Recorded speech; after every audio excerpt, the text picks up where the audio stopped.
Greetings, everyone. Today's Goosebumps episode review is Vampire Breath. A very obscure and more forgettable Goosebumps episode, but nonetheless, it's actually a pretty good Goosebumps episode. Top 30s. Maybe like 29, but this is uploaded on the 29th. Anyways, should be, at least. Should be. Let's just get straight into this Goosebumps episode review, and stay tuned for Goosebumps, because it's pretty exciting. Anyways, let's just get started. So, Vampire Breath begins with parents going out to dinner, and Freddy, our main character, Freddy and Sarah, I think, I was just going to use codename Sarah, because I forget names. This episode has more memorable names, I guess. Anyways, Freddy and his sister are looking for their birthday presents after their parents go out on a date or for dinner, whatever, and they go into the basement and they knock over a wardrobe, and behind that wardrobe is a door to who knows where. Freddy breaks in the door and they stumble into a long corridor with torches lit. Like, how is that even possible? We don't know. But seriously, it's pretty weird. Sure. Freddy and his sister go down the corridor. They look around like, oh my god, this is crazy. There's torches. They're lit somehow. I don't know how. There's nobody awake here because they're all vampires. Sorry, Lord. You should be watching this if you've already watched the episode or you want to know what's going to happen. Don't get mad at me. Giggity. Anyways, next thing you know they find they find a coffin, which is the coffin of Count Nightwing. Oh god, I love some Count Nightwing action, Count Nightwing's awesome, and his actor is top tier. I'll get to that at the end of the episode, why I really like this episode. I'm trying to make this one a little quicker, because I want to actually spend a good length of time talking about Count Nightwing's actor, which I don't pay attention to actor names, because I don't care about credits, because I don't care who does anything. R.L. Stine acted R.L. Stine. Can you imagine that? Oh my god, that'd be crazy. I'm just joking around. Anyways, shit. After seeing the coffin, they decide to walk away. Okay, that's a little weird, sissy, but let's just get out of here. And they stumble over a bottle of vampire breath. To pick it up, and Freddy opens it, and the aroma, Freddy or Sarah or whatever her name is, the aroma reaches into the coffin, waking up Count Nightwing, bursting out like, I am bone fag. I saw something unpleasant. I can't remember what his punchline was. He's out, and they start running, but eventually he catches up to him, and, he's about to, he kind of gives this villain monologue, and then Freddy realizes that he doesn't have his fangs. It's a vampire with no fangs. So he's like, you don't have any fangs. Oh, I must have taken them out. You know what? I'll tell you what, kids. If you help me find my fangs, I'll let you go. Wow. And they obviously say yes, since they have no choice, since he slams the door on them with his magical powers. Sorry. So they start looking for his fangs. I can't remember if it was vampire breath or fangs, but sorry, this episode's a pretty mixed bag. They're still looking for his fangs, but Freddy stumbles upon the vampire breath that they dropped when they were running. So Freddy's gonna shatter, but he picks it up, and Count Nightwing's like, yes, his name's Count Nightwing. I'm sorry, I didn't mention that, even though I said that was his coffin. They're working out before they stumbled over the bottle of vampire breath. He's like, oh my god, this is the vampire breath stuff. He opens it. I'm just joking. He gets it, he picks it up, and Count Nightwing's like, oh my god, give me that. Give me that. No, I think he wanted his fangs because he wanted his vampire breath. Because that's what he gave him. Oh, I'm an idiot. I'm sorry, guys. His vampire breath is his fangs. Activators. Anyways, he tries to get it from them, but they stumble into a coffin on the wall, and they go down like it just looks like something out of a Horrorland ride. There might be. Speaking of Horrorland rides, there might be some rides for the game reviews coming up here. Sorry. Spoiling a few Goosebumps plans. But not big spoilers, because it's just random Goosebumps video, because we're not even celebrating that much besides 4th of July, Independence Day, and the Frightenance Day. Seriously, let's shut up about that. Let's continue with the episode, because this is a good episode to talk about, and it's really fun.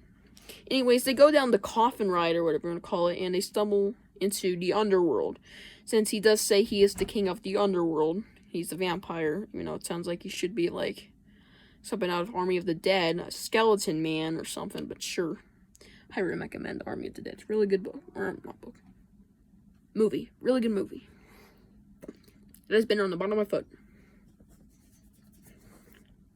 Anyways, Vampire Bath continues. Hopefully now. I will shut up.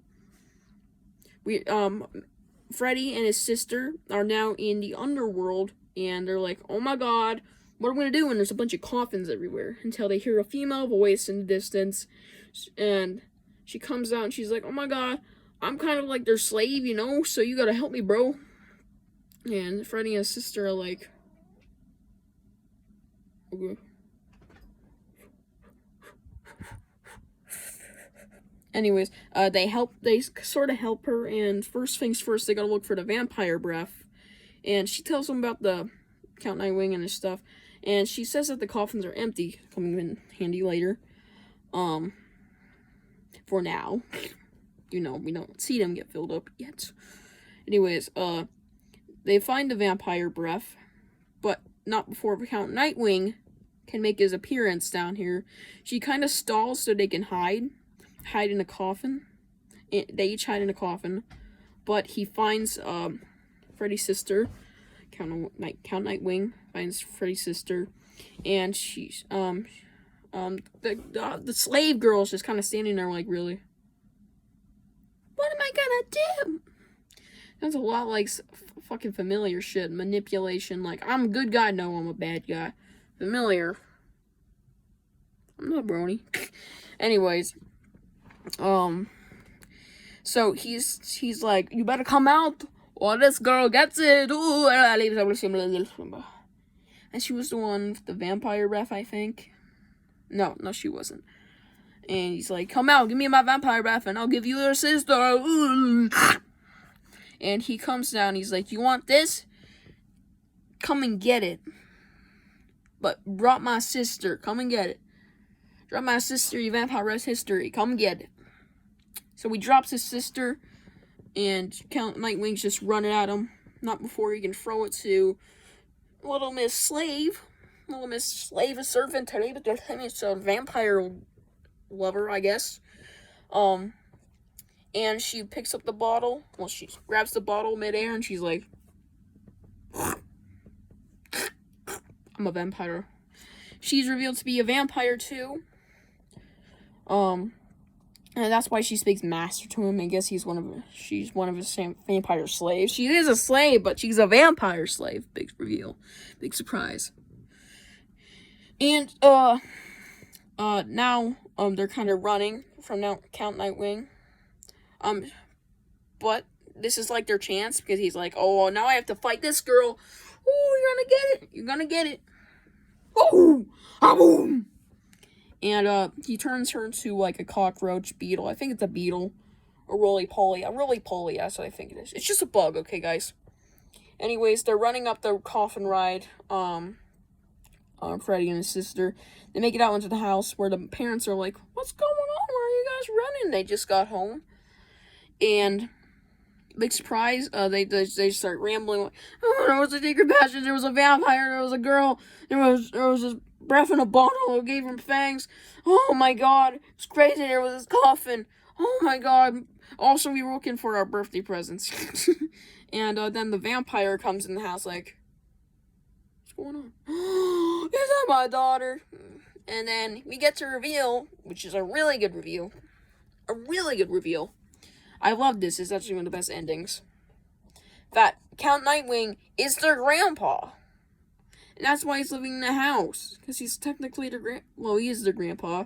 And their parents have fangs, but they don't show them their fangs. Count Nightwing also has his fangs now. And now that it's their birthday, their fangs automatically just grow in. And he's like, it hurts at first, but now there's your fangs, you know, it's crazy. Got it. Oh, take that, Slappy. You can't even see it. Take that, Slappy. Take that! Sorry, I threw my burp at Slappy. God, am I sexy? Anyways, Vampire Breath ends with them setting up to room to see their present, which is their bed has been replaced. Instead of mattresses and bed sheets, it's just coffins. Which I like. It's a good touch to make it feel like they're actually vampires now, since their family is actually vampires and they're part of a vampire family. It's a really good episode, and that's where the episode ends. I feel like this is one of the more underrated Goosebump episodes. I feel like it's given too much hate. I mean, sure, it's not the most like cinematic. It doesn't have the most shots. It doesn't have the most locations. Like, we have house, we have the dark corridors, and then we have the underworld, and that's it. Each of those take about 5 minutes. It's no biggie. Mining the house apart from getting in the end. But seriously, it's a good episode. And now take a minute to talk about Count Nightwing's actor. This is why actors on this episode are a 9.5 out of 10, because I don't think Freddy was that good, but his sister was. The girl down there was half decent. She was a little better than. She was okay. Not as good as Freddy. But let's talk about Count Nightwing's actor. He did a phenomenal job. I think he captures the idea of a dark lord, the god of the underworld, the lord of the underworld. That's what he claims himself to be. And I really like how he's their grandpa. He's really good acting. He stays in character the whole time, and he's very powerful. As you can see, he can get what he wants just by like pulling out his fangs, like. And it's a really good episode. Honestly, he makes the episode the good episode that it is. Anyways, now time to give our rankings. I already talked about acting, which is a 9.5, minusing the few characters because they weren't super duper good, but they were good. But let's continue on to special effects. Special effects is was a few was kind of like edited in. The coffins, the giant, like, long, narrow hallway of coffins when they were in the underworld, which is really good segment. I really like how it looks, but I'm gonna give it a 9 out of 10 for its time. It looks half decent, yeah. It looks pretty good. For the budget they have, yeah, it looks pretty good. And overall, I'm going to give this episode, minus a few things we don't talk about, we're gonna give it an 8 out of 10. Like, because actors and stuff, like behind the scenes, production, all that magical stuff. So yeah, I hope y'all enjoyed this Goosebumps episode review, and I'll be back with another one, being the Cuckoo Clock of Doom on 4th of July, and also stay tuned for Goosebumps. Hope y'all enjoy. See you in the next one. Bye.